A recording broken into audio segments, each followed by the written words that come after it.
Tips pag nag-flop yung business. Pag nag-flop yung business. Eto mga businessman yung kaharap ko, anong mga masasuggest muna. nyo sa kanila tol? Anong mga tips nyo? Ako nag-flop na business ko dati. Anong Ilang tips mo beses na, sa nagtanong sa akin, Koy? di wag mo na anuhin yung business na yun. Lipat ka ng lipat. Ewan ko, hindi ko alam. Nakaranas ka na ba ng flop na business? Oo. Food. Anong tips mo sa kanya, Koy? Parang Pag nag-flop yung business, agahan mo umexit. Bago pa lang talaga mag-solve. Yes, kung halimbawa nalugi ka na ng 10,000, huwag mo na antayin malugi ka pang 20.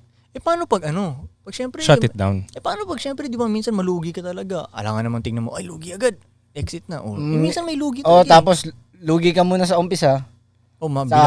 Mararamdaman mo siya. Kung okay lang sa'yo sa business mo na nalugi ka, meaning gusto mo yun, tapos alam mo yung gagawin sa kanya. Pero halimbawa, naranasan ko na business na di ko siya masyadong gusto, pera lang habol ko. Ang nangyari, nung nag-flop siya,